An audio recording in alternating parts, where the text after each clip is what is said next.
Hi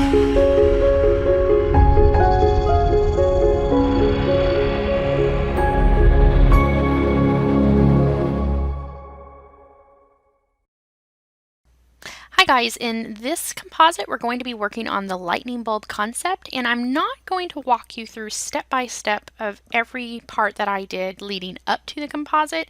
However, I'm going to show you very quickly how I took a single subject matter, which was my lightning bulb, and I built on that until I had a finished final image. Now, I recommend that if you're struggling with filling out your image and making sure that you have everything completely designed, that you can do a mind map. And this basically is just what it looks like. You put your subject in the middle, and then you just build on that with what you think, or words or elements or assets that are associated with that lightning bulb. Now, in my mind, I really kept going back to the same scene in my head.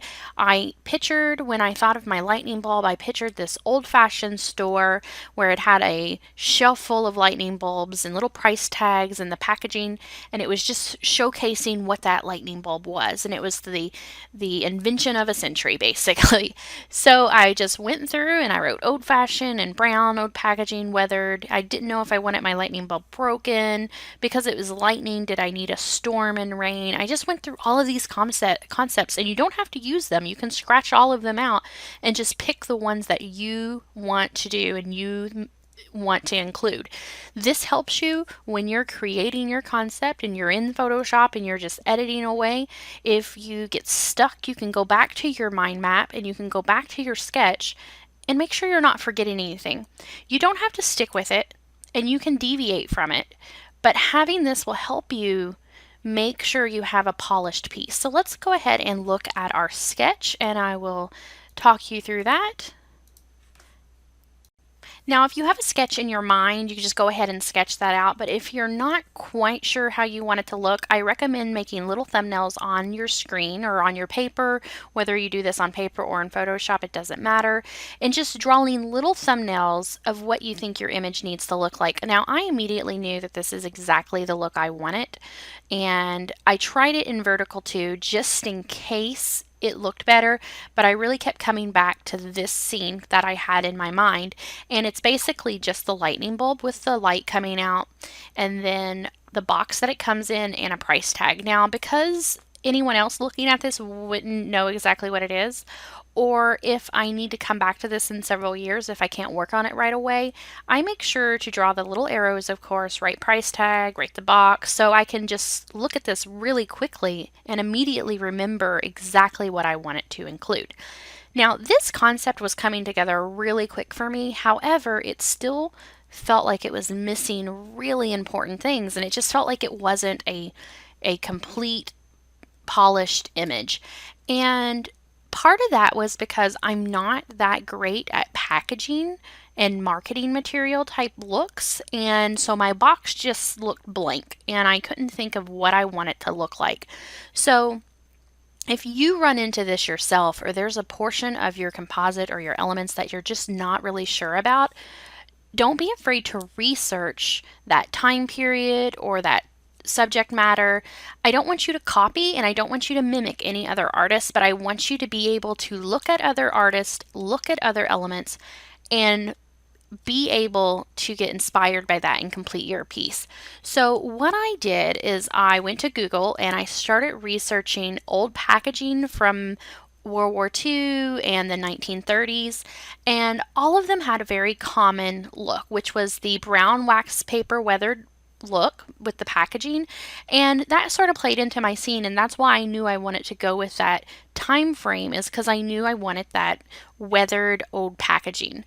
So I just started looking it over, and none of them had lots of frills. They weren't super embellished. Some of them had decorative scroll work or logos on them, but they were really plain, almost black and white line art type of images and packaging. So I knew that I wanted to use a little bit of scroll work possibly, and that I needed to have a solid font because font was very specific during that time frame. So research these elements in these parts and you will be able to not only make a finished piece, but you can make a piece that's almost time period appropriate. So I knew that after I was looking at everything, that on my packaging I wanted to include the patent number and the serial number. And you can just make these up off the top of your head really because it's your patent number for your product, that your imaginary product that you're creating. But all of the products during this time frame had patent numbers and serial numbers, and I thought that was a really awesome way to tie in that time frame, finish off my image, and create this overall look. So don't be afraid to research and don't be afraid to jot notes like I do and just be able to create your finished look. So let's go ahead and start on our composite and I will work you through and talk you through the rest of what we have created. Now, once you've completed your sketch, you can start looking for elements to include in your scene or in your composite. Now, you can do a composite from scratch and you can make your overlays and add them all in. However, if you can piece these together and get the parts that you need to photograph first, this will help you so much. For certain things like still lifes and tabletop scenes, fill in that area as much as you can. I was very concerned that I wasn't going to find a light bulb and I was going to have to extend just a regular round light bulb out, but I got really lucky because the old-fashioned light bulbs and elements are really starting to come back in style. So I found this light bulb at Hobby Lobby and I will just add it to my collection of props and just keep it in a box to keep it safe. But this light bulb was perfect. It had that nice long shape and it's going to make the lightning inside of it look great. However, you can see from shooting it that there's the gold label still on it and there's some lights from my ceiling fan. I'm just going to have to edit those out. And then this is a tea package, one of those old time chamomile tea, and I just laid it on its side because I really like this yellow break down the bottom, and I'll just clean up all of this in the inside or create an overlay for it. And the same with the tag. This was a Christmas tag and I just took it off of its little ornament that it was on because it was the right size and it even had that little stand look to it. Now these boards are just regular boards from Lowe's. I stained them in a dark stain, and because I wanted this really shallow depth of field, I have my elements towards the front so my blur falls off really quickly to that background. But because I had to create such a distance, I didn't have my extra slat for the top, so I'm just going to have to clean that up. And that leads me to starting your piece. When you start your piece, the first thing that you want to do always is clean up your elements. So I'm going to go ahead and remove all that light, fill in this background space, and I'm going to clean up and remove as much of this text as possible, and I'll explain why as we go along. Okay, to get started, I'm just going to create a duplicate background and we'll start cleaning up those areas. Now to get started, you can use either your patch tool, your clone tool, or your content aware tool. I find that my patch tool set to normal will allow me to remove these little pieces and elements without creating too many issues. So you just want to create these little small selections and then move over an area that most closely matches. So like right here may be a little tough because it's right next to that line, but I'm just going to drag down. That's not too bad at all. And because I'm going to be filling this in with lightning, I'm not too concerned about that. I do want to make sure that I get rid of this gold lettering because I don't want any sort of branding or identification on the lightning bulb, because not only do I don't want to use that brand, I just want to make sure that the eye does not draw to that area as well. And it looks pretty good. Again, I'm going to be filling that in with lightning, so I'm not too concerned about it. So over here, we're just going to clean up and get this tag completely clear because I'm going to overlay this with a textured paper. And in order to overlay that correctly, I need my background to be as plain as can be. And I'll probably go ahead and change this color to a light tan as well.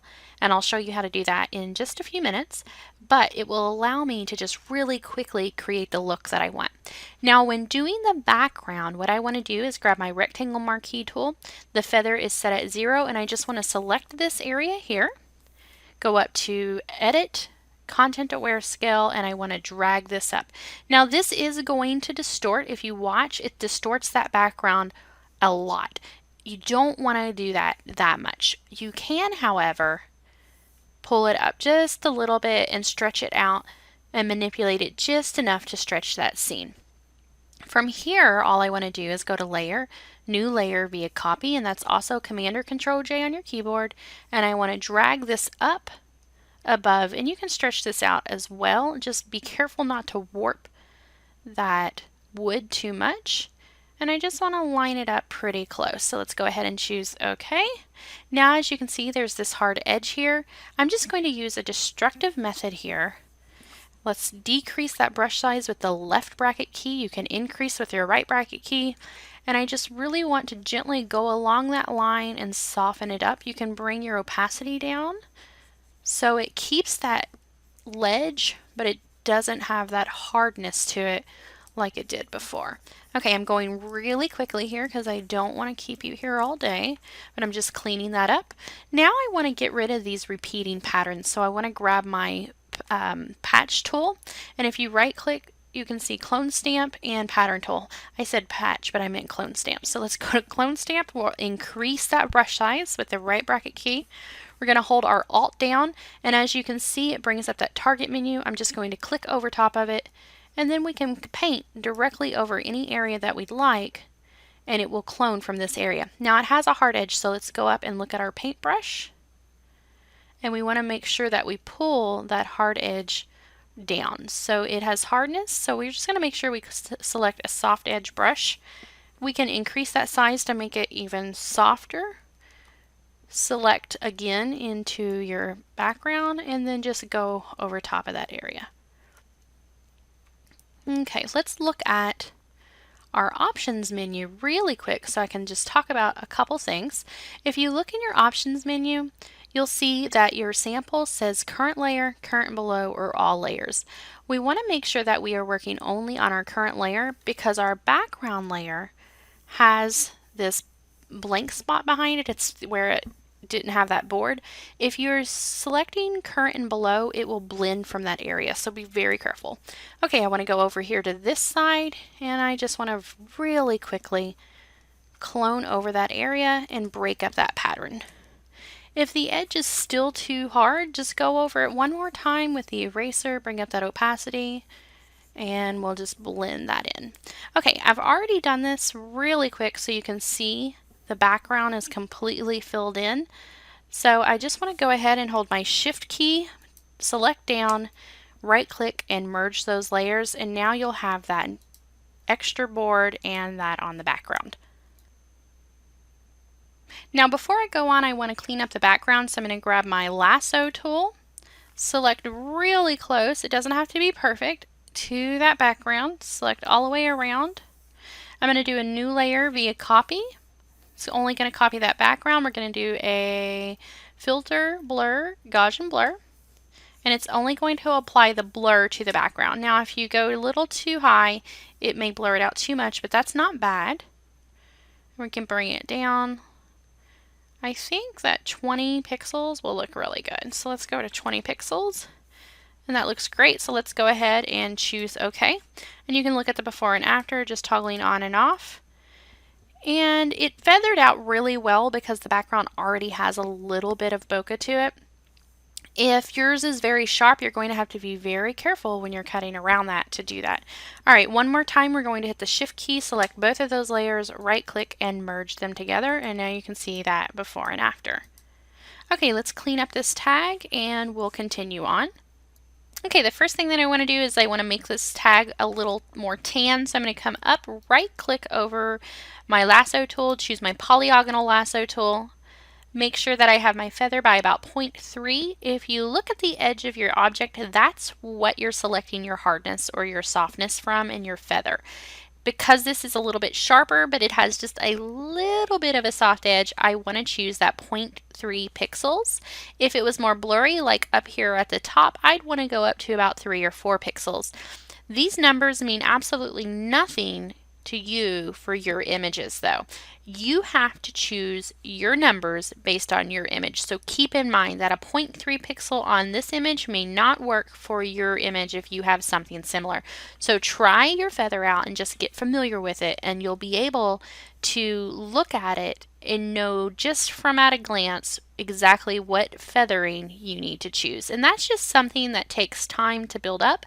Okay, so I want to go around starting in one of the corners and just go and select around my tag. Now if I go straight down, you'll notice that there's a little bit of a curve here, so all I'm going to do is make little bitty dots, clicks along this edge, just because that edge is curved. At the bottom I can go all the way across because it's straight, and up here at the top I can go almost all the way to the top, and then I just want to curve it just a tiny bit. It's probably not even noticeable to your eye, but I can see it on my screen. Then I want to go across the top and close that in. From here, if you feel like you don't have enough feather, you can always go up to Select, Modify, and Feather, and you can add just a little bit more feather. And I don't really want to add feather, I just wanted to make sure you knew this was here. So I'm just going to go 1.02, and we'll just add just a tiny bit more feathering to that. So what you can do from this point, you can either edit in a destructive manner or a non-destructive manner. Now, normally for my art pieces, I will just treat them like a piece of art, and I will work directly on that layer. As you noticed, I merged my layers together and I use my clone stamp tool and I just cover those areas. However, if you want to be able to go back and change that, I recommend using your adjustment layers. If you cannot see this on your screen, go up to Windows and just make sure your adjustments is clicked, and it will bring up your adjustment options. So to change my color, I can go in and use hue and saturation, I can do color balance, I can use curves. There's so many ways to change your color in Photoshop. I'm just going to use a simple hue and saturation because it's the easiest to use. I'm just going to click that, it's going to open my window, and I can go ahead and target just my blues or my greens, but because we've made that selection, it's only going to target those colors. We can also click this right here, and it will only apply this color setting to the layer directly below it. So I want to go in and change my hue and give it a more tan color, so it's going to go into the brown yellows. I'm going to bring my saturation down and my brightness up. Now I'm not concerned about how muted this makes this look and how distorted this looks, because I'm going to overlay this with a textured paper. So I just need to make sure that this is a light color, but it retains some of the highlights and a little bit of that textured bottom. If you look right here, you can still see a little bit of green. So what we're going to do, we're going to come over here, choose a white paintbrush and a soft round. We're going to bring the hardness up just a little bit and come over with my left bracket key to decrease that size. And I'm just going to go right along the edge and make sure that I have all of that blue removed. Now we could have did a adjustment layer over top of it and then went through and did this, but the selection tool really speeds it up. So I'm going to hit X on my keyboard if I need to switch to my black paintbrush color and go right along the edge and clean that up just a little bit because I spilled the paint over on there. And that's all I need to do with that. So if I want to merge these together, I just hold my shift key, select down both layers and right click and merge the layers together. And now we have that tan tag that we can work from. My next step is to clean up this box, doing the same thing with my with my polygonal lasso tool. I'm going to very quickly select around this tag. It's not going to be perfect. Again, we are going to be going over this tag with that texture paper. All I want to do is I want to clean up the box. Now for this section, I'm going to do it just a little bit different. I'm going to create a new layer. Instead of cloning or patching out, I'm just going to paint directly over that. However, I'm going to grab my color picker and I'm going to choose a color here at the top, choose OK, come over, choose my white on my background and come down here and choose a lighter color. Now you may have to click around to find exactly where you need to pick. And sometimes you might need to just come over here and lighten it just a little bit. From here, I'm going to right click and choose my gradient tool and then pull down. And that's just going to fill in that area. Now you may need to practice with that just a little bit and even go in and change the strength of the top layer, the top color, just to give it a more gradual gradient. I can also go in and choose the color over here to pull the two sides together, and that way when I am creating that paper texture over top of it, it'll blend in together better. So I'm going to go in and just lower my opacity because this is going to paint directly over top, and I'm just going to click and drag down until I'm happy with exactly that color. Now I'm thinking that I want the darker section to come in from this top right hand side, and the reason why I'm thinking that is because my lightning is going to light up this whole side, so that can help just achieve the overall look that I want. Let's go ahead and do a deselect and take a look at that. Now if it's a little sharp, grab your eraser tool. It's on 72% opacity, and I'm just going to very gently go along the edge. If you accidentally paint over it, go back. You can also mask this off if you want to, and just go over it that way with your paint tool. And that way you can switch back and forth between your white and your black paintbrush if you want to mask. I'm okay with just erasing that off, so I'm just going to go back and remove that mask, and I'm just going to erase directly off of that. It's just because I work with my elements almost as if they're a painting. If you prefer to do it the other way though, make sure you do it the other way. Just whatever you're more comfortable with. Okay, so I'm just going to very gently go along that top there and blend that in. What this also does is it pulls in that natural edge and makes it look just a little bit better. Okay. Now if a little bit of that background shows through, I'm not too worried about it because again we are going to just place that overlay over top of there. So let's go ahead and continue on, and then we'll work on our next step, which is getting that light coming from that light bulb, and then we'll work on our box. First, let's go ahead and merge this layer. So we're going to hold our shift key, select down, and then we'll have all of that on one layer. And I'm going to duplicate this layer. In case I mess up, I can always go back to that layer. So from here, I can either create paintbrush techniques to bring light into that scene, or I can do a little trick that I like to do, and I will either do this in Camera Raw first, or I will do it here in Photoshop.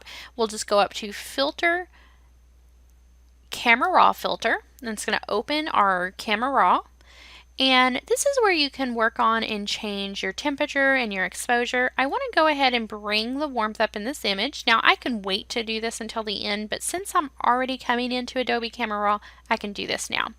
And then what I want to do is I want to come over here to my adjustment brush, and I want to click directly over top of my light bulb. Now our sliders here on the right work just the same way as any other sliders with the adjustment. I can bring my exposure up very high. I can bring my exposure down very low.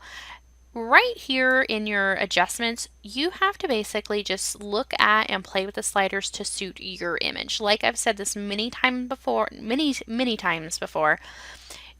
every single image is going to be different. Your exposure on your base image may look different than mine. So if I'm using a plus 70.70 exposure, yours may not need that much. So I'm also going to come into the shadows and bring my shadows up just a little bit.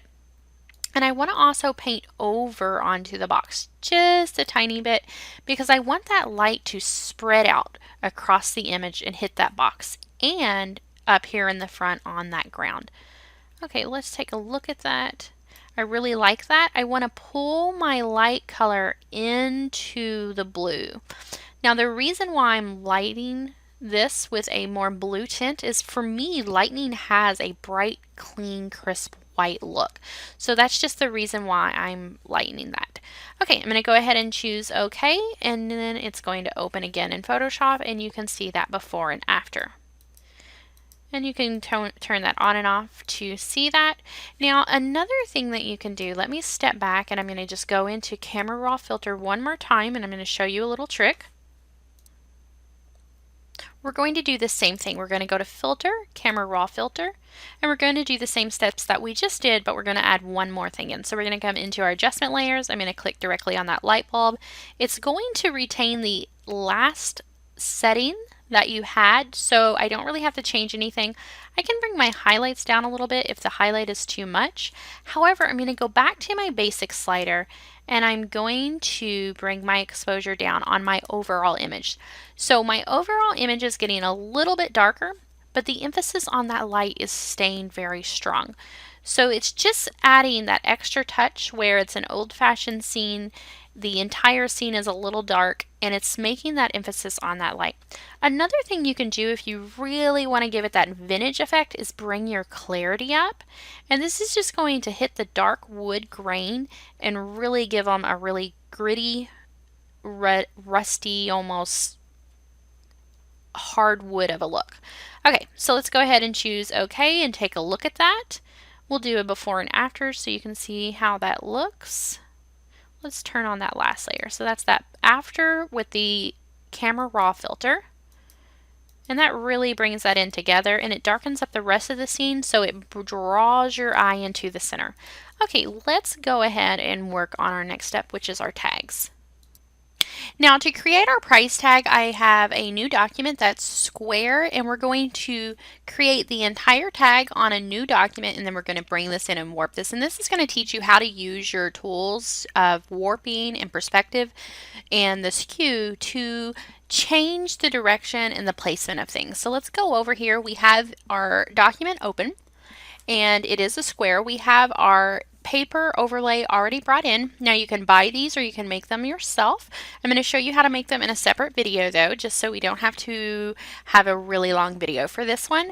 Now once you have this, you just need to create your price tag. So I just want to make this a $sign, and let's just make this light bulb $1.25.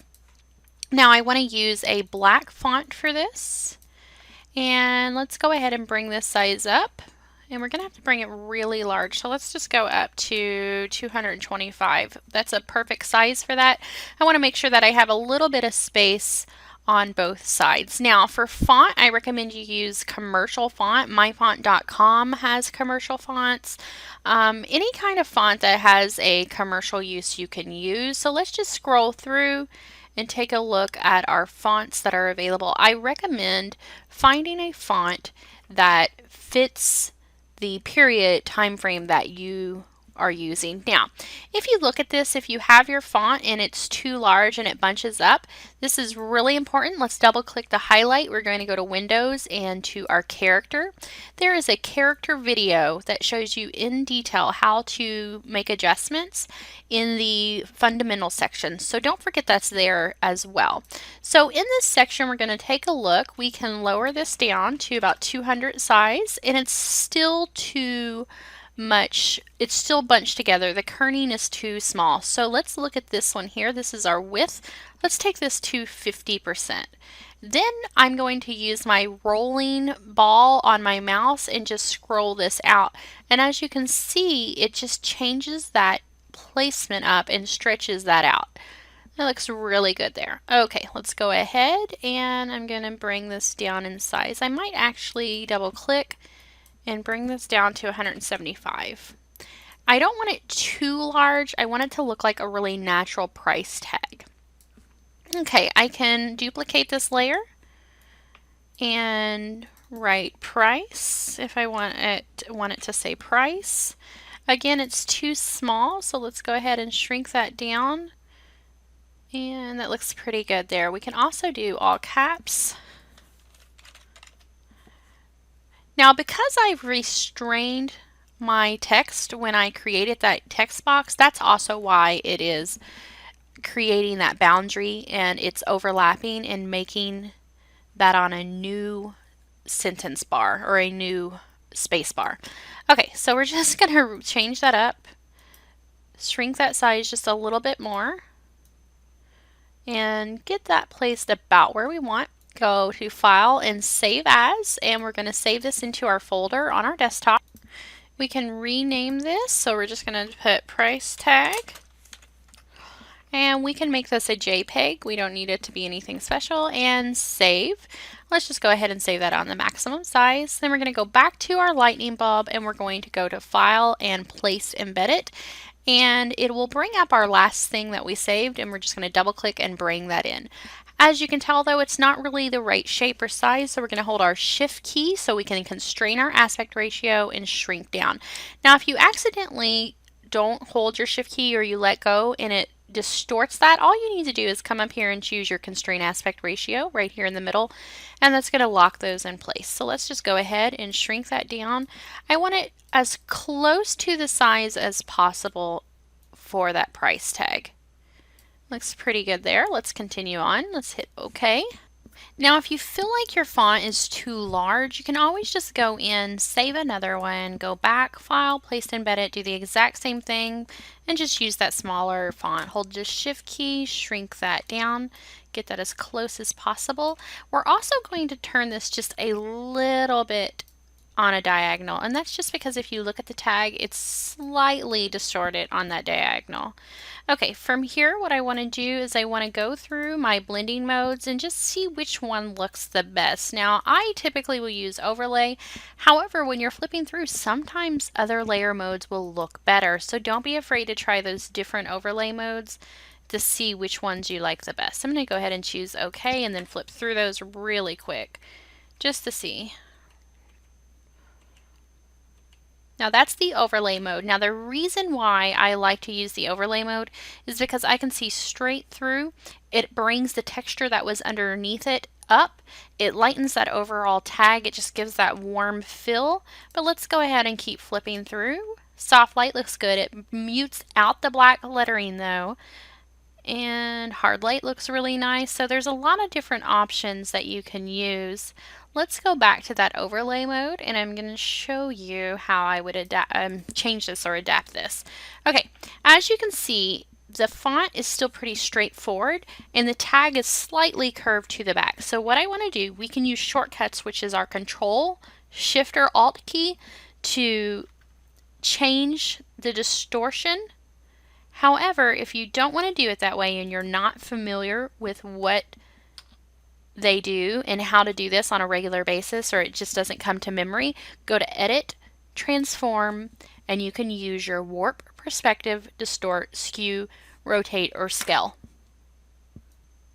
These are all excellent ways to distort your elements to really get them to fit in your scene. So I'm going to start with Skew, and with the Skew, if I push to the back, it sort of makes that entire price tag go backwards as if it's into the distance. Now if I pull forward, of course it's going to pull that forward, and it's only going to affect the side that you're pulling on, whereas your perspective will pull out both sides at once. So keep that in mind. So I'm just going to maneuver this around until I'm happy with how the price tag looks. Typically when I'm working on a price tag, I only really need to use the skew to get the price tag into place, or to get any of the text or labels into place.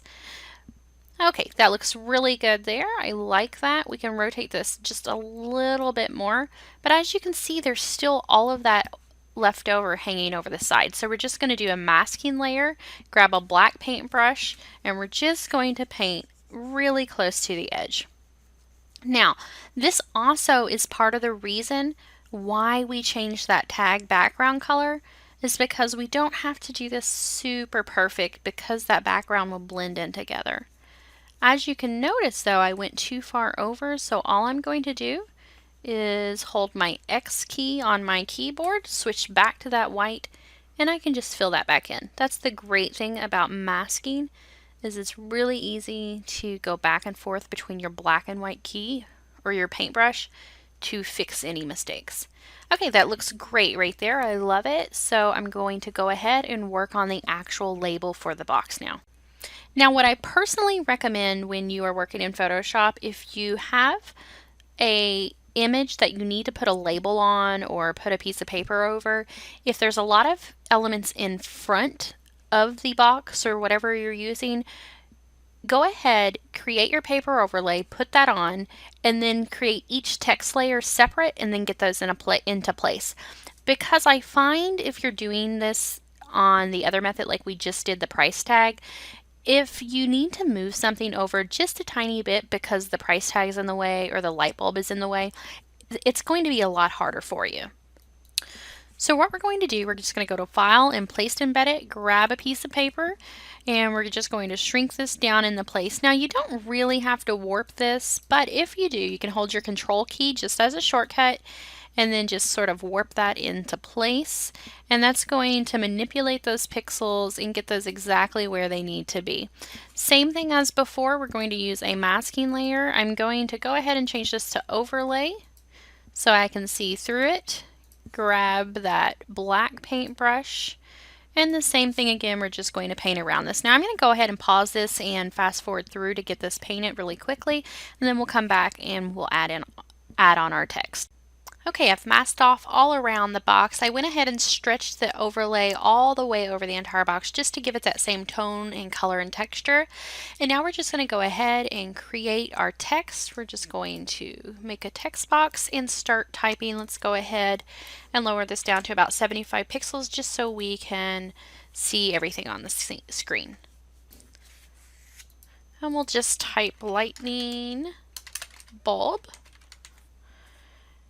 And we're going to have to resize that again, so just double click and let's bring this down to about 45 pixels. That looks a lot better.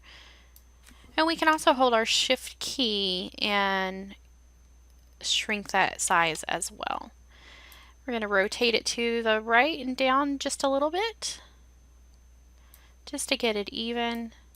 And you can also hold your Control key and skew those corners if you need to. So this is all little things that you can do to make everything fit onto your box.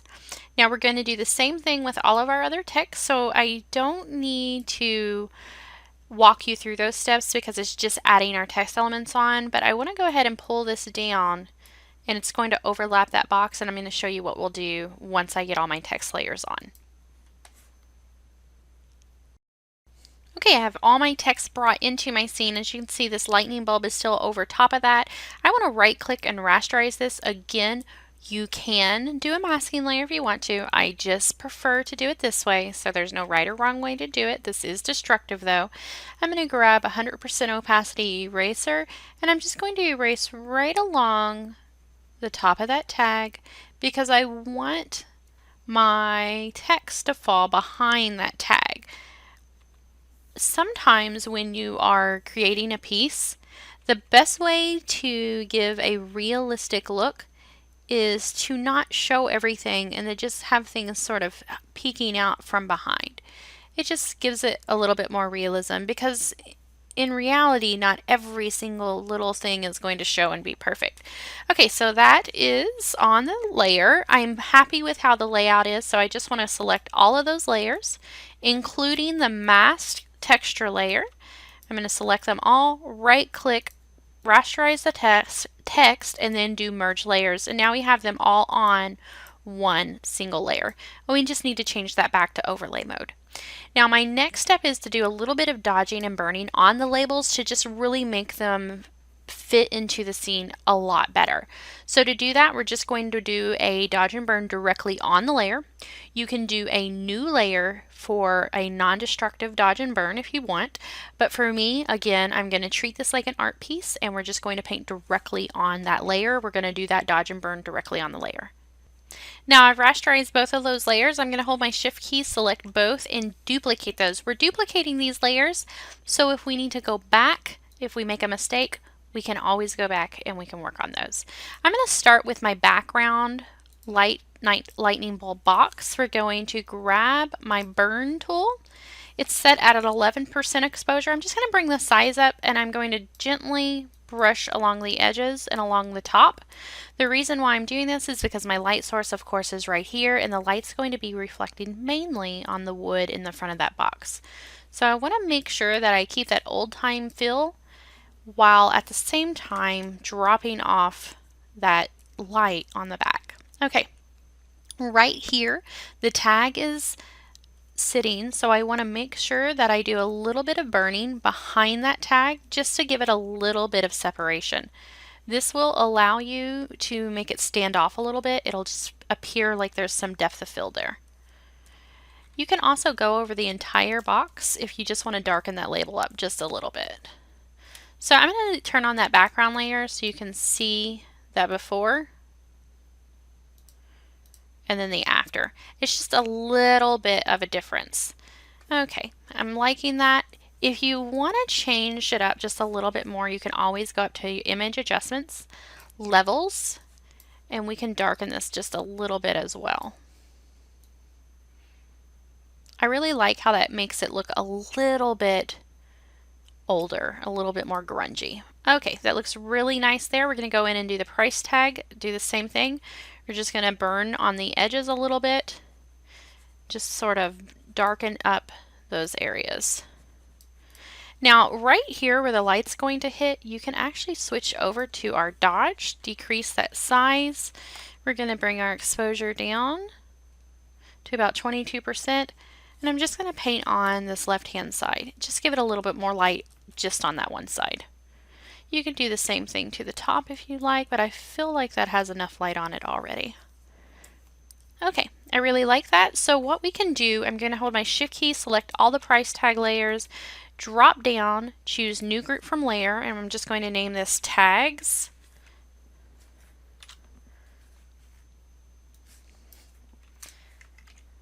And choose OK. And now you can toggle on and off of those. I'm going to lock that layer so I don't accidentally bump into it or hit it and move it. So let's go ahead and work on the light bulb, and then we'll touch up the whole scene. Okay, we're going to go ahead and start working on that lightning bolt that's inside of the light bulb. Now, in order to create this look, it is several steps built on top of each other. And if you don't want to take the time to do this by hand, or you feel like you're not good enough, you can use an overlay. I really recommend that you try this by hand though, because it's really fun. So I'm going to create a new layer. I'm going to come over to my paintbrush. I want to choose this paintbrush right here. It is the round point stiff. I'm going to bring my size down really small, and I'm just going to start creating what I think lightning inside of this lightning light bulb looks like. And basically that's the long stem and then little offshoots. And you can decrease your brush size to make even smaller electrical current come out.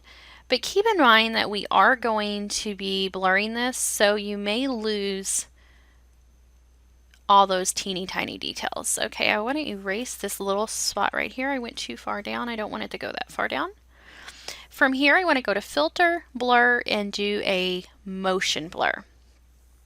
If you notice right now, it's only at 10 pixels. It makes that lightning look like it has that electrical movement to it. Let me zoom in so you can see that. So right now, this looks really sloppy. It's just really poorly done. I've just gone in. I can even add more. I can add thicker ones in the middle. But once you do that really cool motion blur, it starts to make it look great. So let's go to Filter, Blur, Motion Blur. Right away, it automatically looks like current moving through that lightning bulb, or that lightning. Now, if you change the angle of your motion blur, it's going to create different looks. I prefer the motion blur to go in the direction that it looks like lightning shooting out of the bulb. Okay, let's go ahead and choose OK. I'm going to duplicate this layer. It's going to make it a little bit stronger. I'm going to duplicate this layer again, then go to the FX, do Outer Glow, drag this over to the side. We're going to bring the opacity up, and we're going to bring the size up. Look at how that makes that look like it's glowing. I can go in and change this to a yellow if I really want to give this a warmer look, or I can give this a brighter blue look as well. Let's go and try that yellow. Sometimes the yellow looks really good in combination. Okay, that looks good there. We can bring that opacity strength up as well. Now, I don't usually adjust the spread too much, but if you do, if you go too much, it looks fake. Every once in a while, though, you can get away with bringing it up about 1%. It looks really good there. Let's go back and change that color again. Let's try a blue. Ooh, I like that blue a lot better. Okay, so let's go choose OK. Now you can try to slide this behind your motion blur. You can try it in between. There's so many options that you can do here. Okay, let's go ahead and zoom out and take a look at that. Now I really like that. If you want to go in and change your lightning, you basically have to do those layers again. This is not a method that you can mask because you are doing that motion blur over and over again. The next step that I want to do is I want to make sure that there's a little bit of a brightness coming from the tip of the lightning bulb or the light bulb. So I'm just going to go in, grab my soft round, increase that size with my right bracket key, and I'm just going to put a little bit of dots of paint there and really make it look like it's coming out of that. Go up to Filter, Motion Blur, give it a little bit of a motion blur. Let's lower that opacity a little bit. Sometimes it doesn't work right, and all I do, or if I can't get it to look right, I just delete it and do it again. Sometimes you just have to play around with how much of a strength that you want it to have. So let's go to motion blur, motion blur. There we go. Now I want to create a new layer again. I just like to build up my layers. I'm going to create a larger brush down to about a 33% opacity, and I'm just going to click a couple times directly over that brush. Let's create another layer, and I'm going to increase the brightness on the actual bulb. So what I'm going to do is I'm going to increase that back to 100%. And just add a couple of pure white dots, decrease that size, make some lines. And that's just because the lightning bulb, or the lightning, is so bright that it would make that bulb brighter. So we're going to filter, blur, Gaussian blur, decrease that pixel size, and start bringing it to where it's blurring those sections to look a little more natural. And that looks good right about there. In our next step, we're going to do one more layer. We're going to increase the size really large and do one click of paint. From here, I can move this around, and I think it really needs to go a little bit more forward, and we can lower that opacity. I usually go full strength on and then lower that opacity back down if I need to. Now my next thing, I want to bring a little bit more light into the wood in front. The lightning would be extremely bright, casting a lot of light onto the front table where that lightning is hitting. So what I want to do, I can either go in and do a camera raw filter, I can paint this on, but I really just treat this like I've been mentioning, a painting. I'm going to go back to that layer, grab my dodge tool. It's at midtones and 22%. I'm going to bring this down, and I'm just going to bring in more bright light, painting directly on that bottom layer. I can make this larger and paint out in front and just really bring a lot of light into that scene. This is going to direct the light down onto the table instead of up and out with the paintbrush like you would if you did that large paint spot again. So keep in mind that every single tool has a purpose and you can use them for multiple things. Okay, let's look at that before and after. I'm really liking that. I keep going back to these tags though, and I think I want to grab my clone tool, go back to that tag, decrease that brush size, hold my Alt key, select that background, and I just want to fill in this area, but first I want to reduce my flow so I can just fill it in without, oh, I accidentally brought in the words as well, so let's step back. Be careful where you're choosing with your clone stamp tool.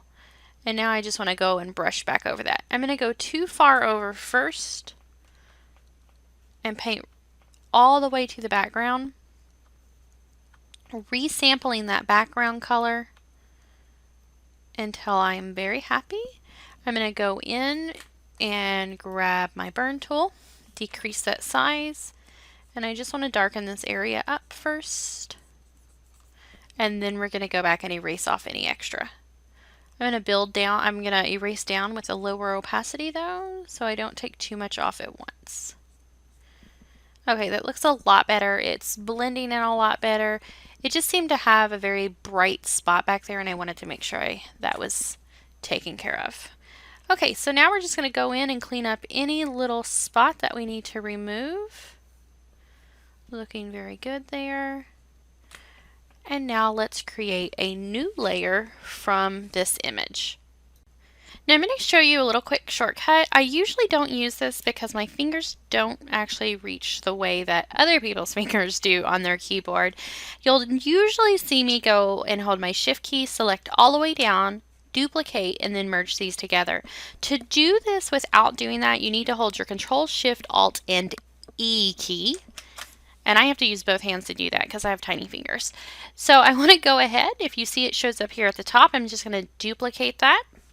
And then I want to add a flare to this image. Now, if you don't own flare overlays, you can create a flare going to Filter, Render, Lens Flare, and then you can just switch through and see which one you like. That 105 prime looks great. You can bring the strength up or down. I really like that. However, you can only move it around on your screen. You can't rotate that. If you want to be able to rotate that, you want to cancel that, create a new layer, fill this with a black paint, go up again to Filter, Render, Lens Flare again, and just get it on your screen about where you want it.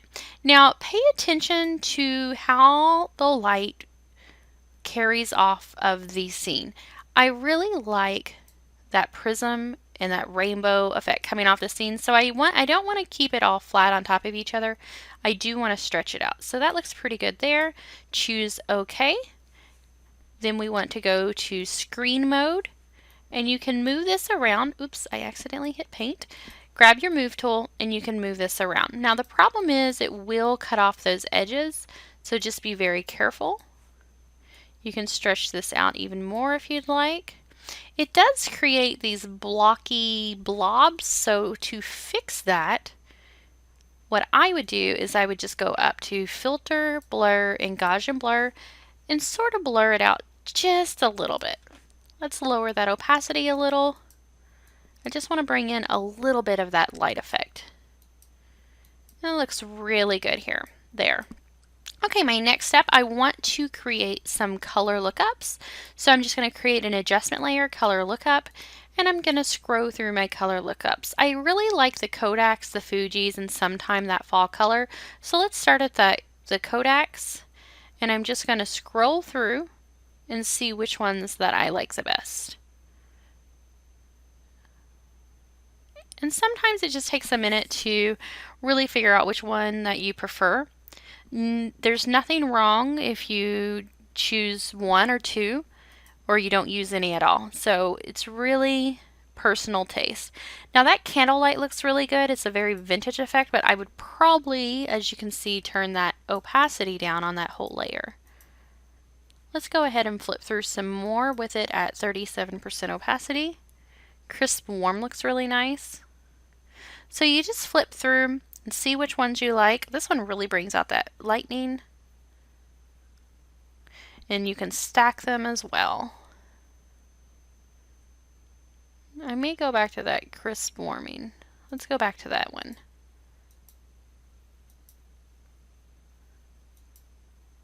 Okay, so crisp warm, I really like that. Let's toggle on and off.